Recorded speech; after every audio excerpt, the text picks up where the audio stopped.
Burton and I'm an aeromodeller and an engineer. Join me on a fascinating journey where I show you some of the techniques used in scale aeromodelling. So welcome back, modellers.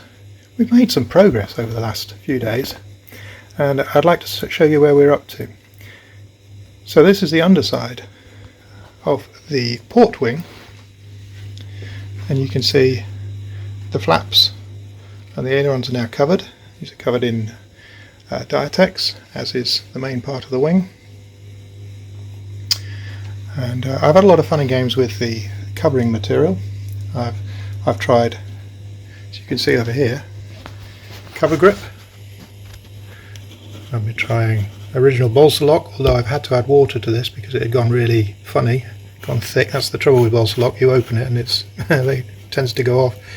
I've even tried Diatex, but and even neat low torque dope, all sorts of things. Anyway, so it's an interesting way that I've got to assemble this wing, and it's caused by me hiding the connectors for the ailerons and the flaps. They're actually in the leading edge of the surfaces, and the problem is I can't get to the connectors to remove the surface. So what I've got to do is I've actually got to have the flaps and the ailerons hooked up before I cover it, and that's a bit of a problem because I need to get into the gap between the two surfaces. Now for the underside, what I did was I covered the wing and then fitted the aileron, then the flap. They have to go on in that order because of the rather cunning screw assembly here. You'll see that one of the screws is actually blanked off by the flap.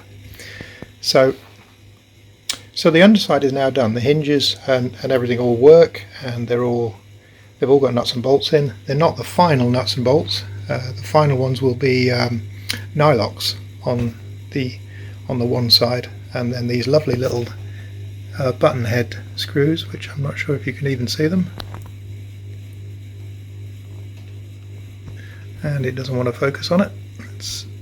Please focus. No, it doesn't want to focus.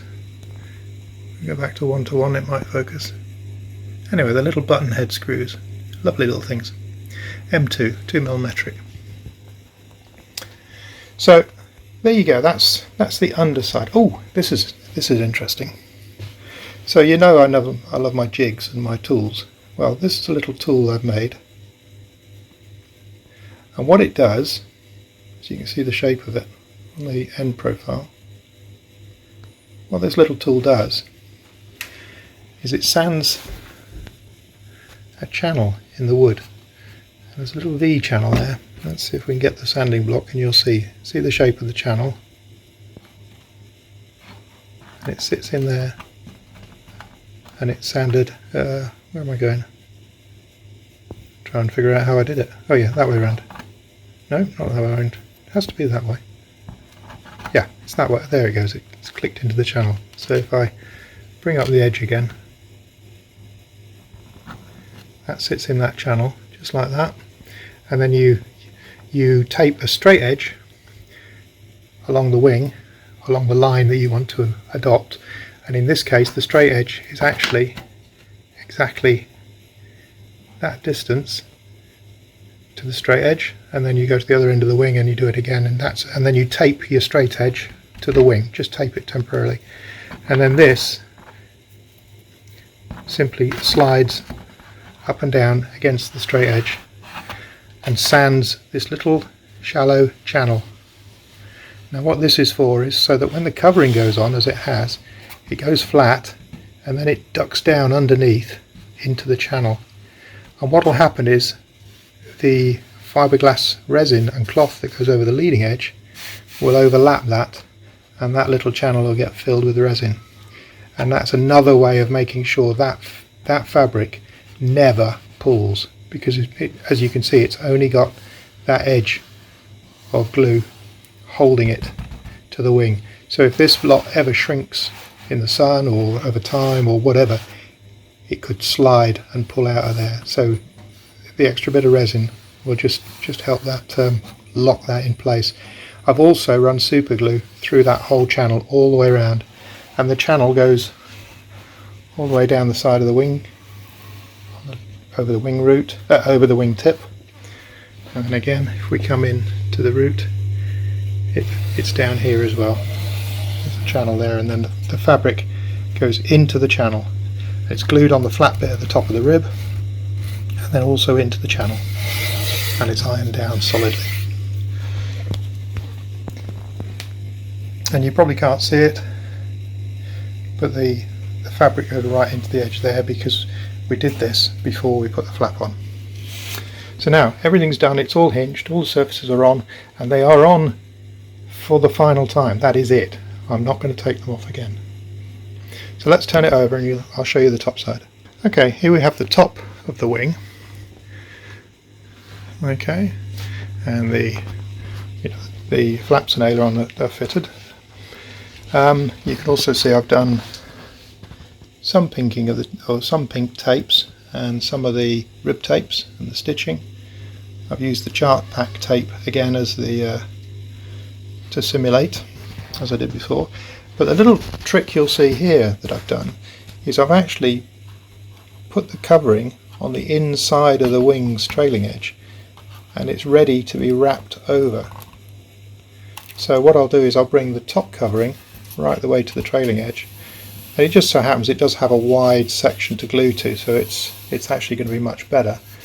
But again, on the aileron it's still 15 or 20 millimeters width, so it's still quite a good gluing area, but you would end up with a cut edge on the edge of the wood and it wouldn't look very nice. So the idea is you cover it right up to the trailing edge as close as you can get it, and then you wrap this over, and then you glue that down over the top of it, and then the two layers, it forms a really neat trailing edge to the leading edge of the aileron, and it pulls it down and seals it well. So I've still got the little groove to sand into the top, but that's not the next step. So what the next step is, and this is what I have to do before I can close the wing up, is these servos, I won't get to them again. This is my last chance.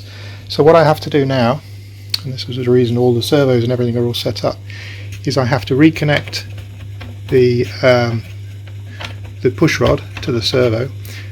You'll see there's a neat little trick I've done there. I put a little bit of nail polish on the disc at the hole that I use when I set it up originally. And that's the same on this one. So although I've had to turn the servo disc manually to disconnect the push rod to take the ailerons and flaps off, now that I'm going to refit them, I need to be able to put the push rods back into the same hole that they were in originally. And so what I'm going to do now is I'm actually going to set the servos up so that 0 is 0 and the flap is at full travel in one direction. So I'll get the linkages all set up, then I'll lock the linkages in place using probably CA onto the threads or a thread locker or something like that. Lock the lengths of the push rods, and then that's it. The wing is sealed. Then I'll sand the channels and we'll put the covering on, and then all that remains is to epoxy glass the wooden areas, the wooden edges, and that's the wing more or less ready to fly. I'm going to put the detailing on after it's flown, as I think I've told you before. Apart from silly little things like, the flaps and the ailerons, which are not going to come off again, you see. So I kind of had to put some detailing on them now. So I've taken a long piece of wood. These are 48-inch long pieces, because obviously the wing is so big. And then I'm setting the distance to be the same as the edge of this block.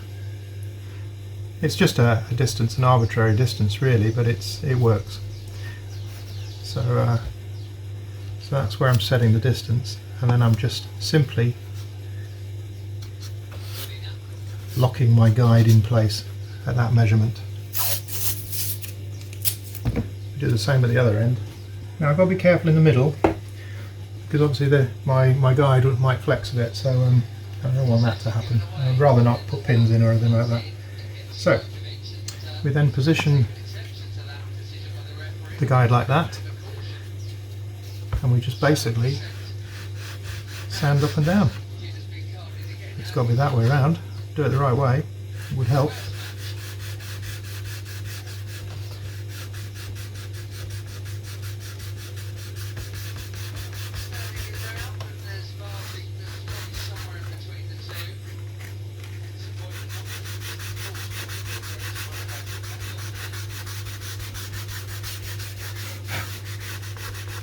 It's only a shallow trough for the covering to sit in, and it really only needs to be the depth of the thickness of the covering. So there's not much to do. There we go. We've gone a little bit past this line, because it doesn't really matter, this can all get filled in with resin. What you have got to make sure is that you don't make this channel on the other side of the spar, because obviously you're making the wood thinner, so you don't want to weaken it. So I've actually done it on the spar. Right, so then we put another piece down here to guide this edge, do this edge, and then the tip.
Once you're happy that the edges are completely sealed down, then you can use the iron to actually shrink it. You can see there's pretty much no wrinkles in there anyway, it's just not taut.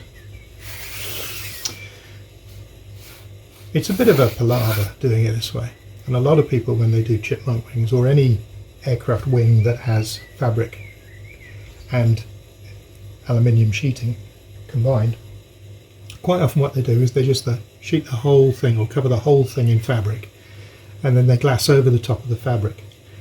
To me, that's not imparting the strength that fiberglassing does. It parts. So I want these areas that are fiberglassed to be fiberglass over the wood, not over the fabric. This is polyester, remember. Polyester is what we make peel ply from. Peel ply is actually pure polyester, and fiberglass doesn't stick to it. So if you cover this in polyester fabric and then put glass over the top, you're not going to get the benefit of the fiberglassing. So this is why I've gone to so much trouble to make the fabric section fabric, and the edge between the fabric and the glass is actually a very narrow strip, and to get that to bond really well is crucial, because if this shrinks now and pulls away from the edges, we're in the doo-doo. So as you can see, I chamfered it to increase the surface area of it. This has also given me a channel in which I've put CA. So CA has gone in there, a whole, a line of CA that's also bonding the fabric to the wood. And then once the glass goes over the top, the glass will actually come over the fabric a little bit, probably only by 2 or 3 mils, but that will fill that channel with resin. So it'll all get locked in. So what I'm going to do now is just gently shrink this. Now you've got to be careful with polyester. This is full size Diatex, and it can shrink like crazy. So just don't go mad with it. Don't get a heat gun out on it. The iron is enough, and all you want to do is put some tautness in it. You don't really want it drum tight, but you want it taut. Okay. So if at any point this pulls away from the edge, you'll probably see me throw this iron in the air, jump up and down, throw the wing on the floor and run off, because we're in a mess. Fingers crossed.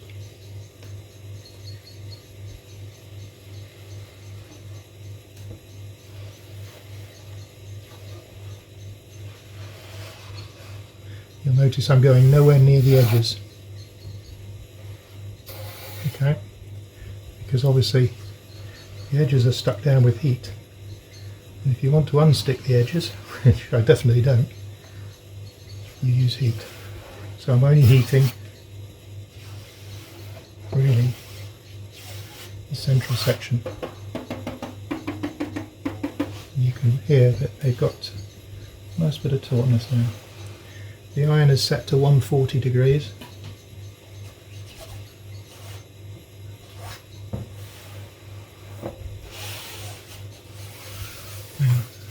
The edges are not pulling, so we're still good to go.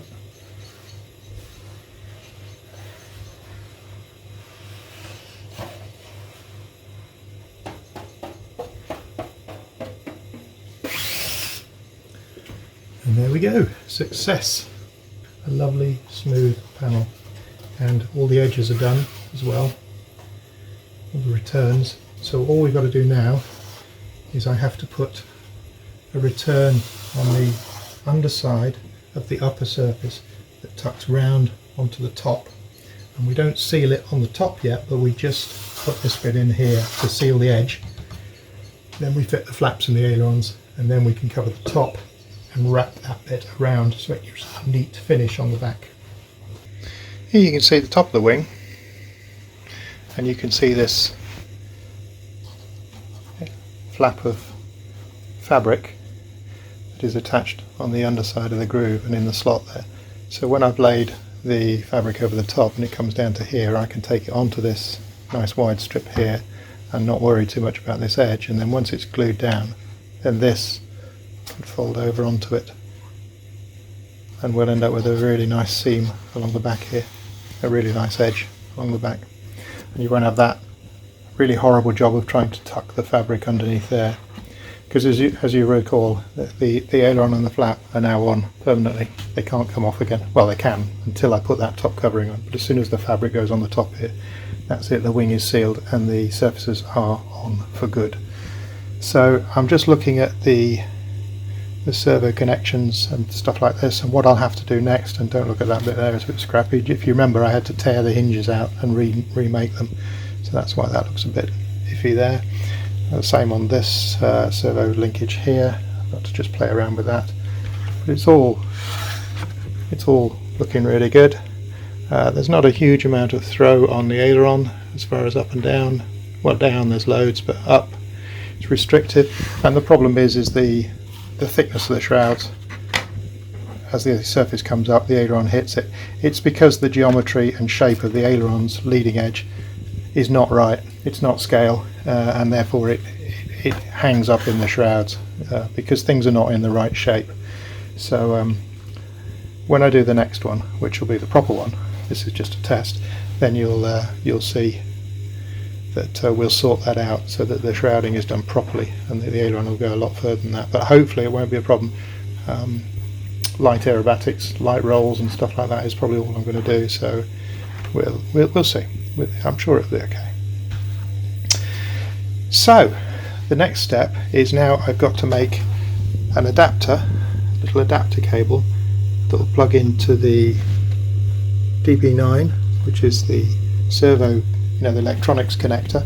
So I'll make an adapter plug that goes into the wing, and then I can put a servo tester on the adapter so that I can drive the servos. In fact, I'll probably use the actual receiver and start programming it, and program the ailerons are not so bad because that's just a center point, but the flaps are a little bit more entertaining because you've got to set full up as an end point. It gets kind of interesting. I really don't like programming radios. I'll put this one on my Jetty. Yeah, so what I'll do is I'll actually connect the receiver to the adapter cable, and then I'll do one whole wing wiring wise and check the throws and the center points and what have you, and get that sorted out. It's nice that I've wired both wings exactly the same, so the adapter plug will work for both wings. So I just keep it in my toolbox, and if I ever need to do any work on the wings in isolation from the fuselage, then I can just plug the adapter plug in and just work on the wing. Anyway, on the full size this has a panel, and if you look at the full size you'll see lots of little dots around this section here, and it's I think screw heads underneath the fabric outlining that access area. There's lots of areas on the Chipmunk's fabric that are cutaway, i.e. sometimes you'll see circles in the fabric, and this is areas of plywood discs that are actually doped in onto the fabric, and then more fabric put over the top to dope it, to seal it down. And you can cut in the center of these wooden discs, get your hand in, do whatever you need to do, and then you dope a patch straight over the back of it. And you'll see this on quite a few Chipmunks where these discs have been added where they've had to get in. Quite often you see them on the rudder. That's a common place for them to be seen. Around, as you'll know on the full-size Chipmunk, it only has one hinge on the rudder, one at the sort of 2/3 of the way up the fin, because the lower hinge point is done by a torque rod, so you only actually need one hinge. So anyway, that's where we're at the moment. That wasn't quite as bad as I thought it was going to be. I made a lead, you can see here, which effectively takes the two outputs for the servos. So there's one there for flap, although it's upside down, and aileron, still upside down.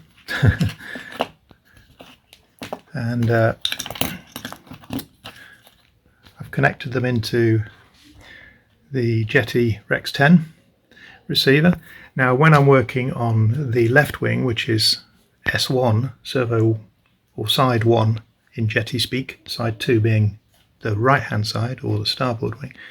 So for S1 I'm in 2 and 3 for the aileron and flap, and then I'm in 4 and 5 when I want to connect the other wing, but it's the connectors the same because the pinouts are the same. And there's also a lead here for the landing light and the navigation light. So black is a common negative, and then red is landing light and white is nav light. Then on the other wing there is no landing light because it's only on the one side. So here you can see it's all set up, the linkages are all done. I've locked all the linkages with nail varnish, which is there's locking nuts as well, and they're done up nice and tight, but then also there's some nail varnish just to make doubly sure. And thank goodness for Harry Curzon and his Jetty videos, because the number of times I use the Jetty and set things up on it because I use FR Sky as well, but for the expensive models it's Jetty. For the number of times I've set it up, I really, I go to sleep and I've forgotten it all, so I have to go through it again. But Harry Curzon's videos, if you're into Jetty, it's a godsend. Absolutely brilliant videos, and he's a wonderful modeler and a great explainer of systems and how to do it. So for this model, normally what I'd do is I'd just copy a previous model and modify it. But this time I thought, no, I'm going to start again, and I followed one of Harry's videos that was just a basic, right from scratch. Here's a model setup, and it was 2 flaps, 2 elevators, same sort of setup. But it was using flight modes, which I've kept meaning to try for a long time and never got around to. But this time I followed his video, and it was only a 30-minute video, and it literally took me only about 40 minutes to set this model up, or set up the wings anyway. The rudder and elevators, I can see how to do those as well, so that's not going to take too long. But basically, I've used flight modes, and if I'm in cruise mode or flight mode 2 or whatever you want to call it, but I have a takeoff, a landing and a cruise mode. So in cruise mode, the flaps are level. In takeoff mode, the flaps are down a few degrees, and then in landing mode the flaps go down to the full 30 degrees, and then back up in cruise mode. So takeoff, they're down a little bit.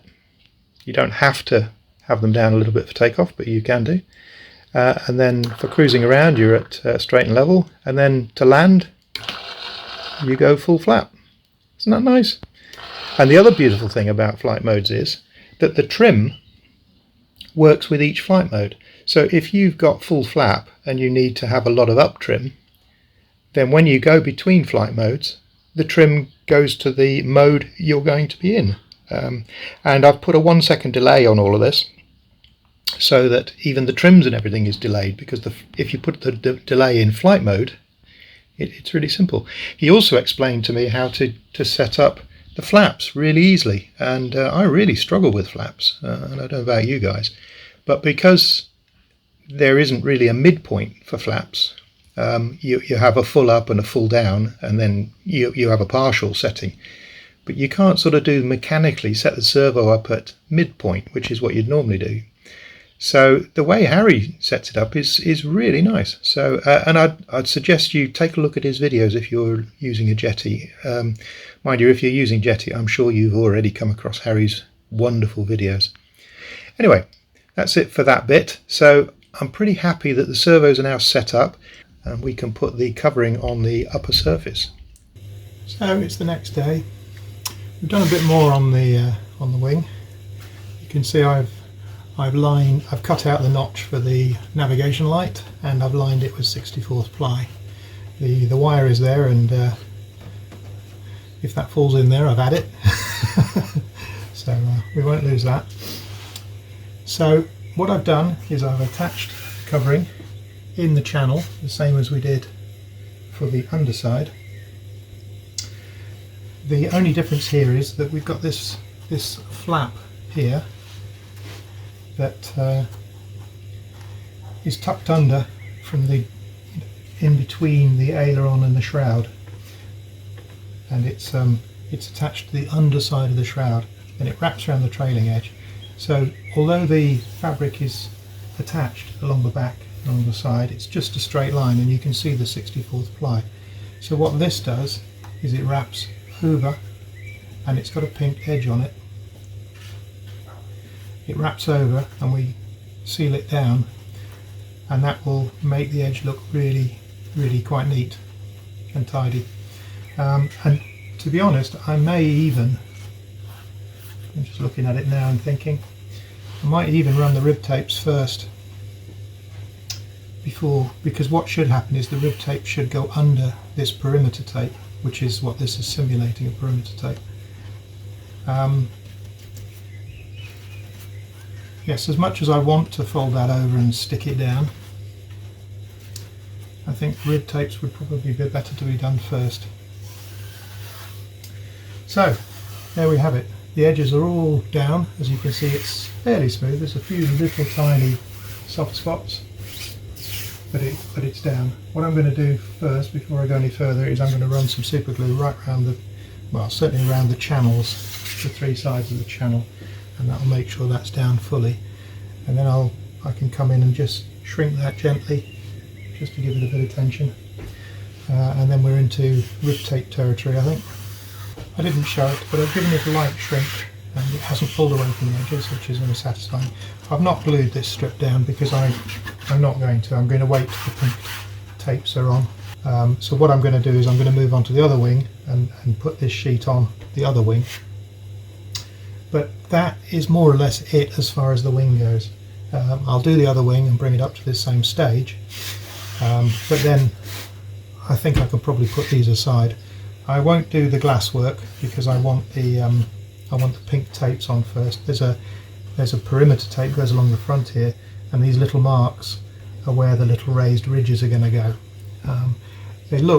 We did them before with a piece of lith plate with some punched marks on it to simulate not rivets so much as actually screws, because underneath some of it is screws.